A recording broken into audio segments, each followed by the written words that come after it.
Hi friends, ഇന്ന് നമ്മൾ വെറും 3 ചേരുവകൾ വെച്ചിട്ട് ഒരു ചട്നി ആക്കണം കേട്ടോ. ഇഡ്ഡലിക്കും ദോശക്കൊക്കെ എടുക്കാൻ പറ്റിയാണ്. അതിന് ഞാൻ 2 സവാള എടുത്തിട്ടുണ്ട്, കശ്മീരി ചില്ലി പൗഡർ ജസ്റ്റ് ഒരു 1/2 ടീസ്പൂൺ, അതുപോലെ വെളിച്ചെണ്ണ.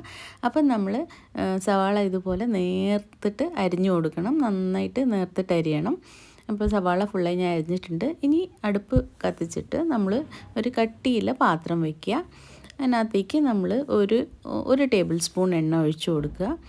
അതിലേക്ക് നമ്മൾ ഇപ്പോൾ അരിഞ്ഞു വെച്ച എല്ലാ സവാളയും ട്രാൻസ്ഫർ ചെയ്യാം. അത് കഴിഞ്ഞ് ഇത് നമ്മൾ നന്നായി മൂപ്പിച്ചെടുക്കണം. അതിന് വേണ്ടി ഞാൻ കുറച്ച് ഉപ്പ് ആഡ് ചെയ്തിട്ടുണ്ട്. ഇനി നമ്മളിത് നല്ലതായിട്ട് ബ്രൗൺ കളർ ആവുന്ന വരെ വഴറ്റിയെടുക്കണം. ഇപ്പോൾ ഒരു ഗോൾഡൻ കളറൊക്കെ ആവുന്ന സമയത്ത് നമുക്ക് ഇതിനകത്തേക്ക് 1/2 ടീസ്പൂൺ കശ്മീരി ചില്ലി പൗഡർ ഇട്ട് കൊടുക്കുക.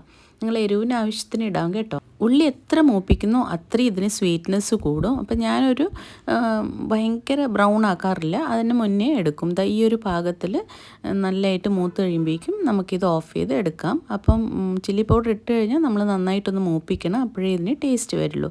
ഇനി ഇത് തണുത്ത് കഴിയുമ്പോൾ നമ്മളൊരു മിക്സി ജാറിലേക്ക് ട്രാൻസ്ഫർ ചെയ്തിട്ട് ജസ്റ്റ് 2 പ്രാവശ്യം ഒന്ന് കറക്കി എടുത്താൽ മതി. നമ്മുടെ ചട്നി റെഡിയാണ്. ഇത് ഭയങ്കര ടേസ്റ്റിയാണ്. എല്ലാവരും ഒന്ന് ട്രൈ ചെയ്ത് നോക്കണേ.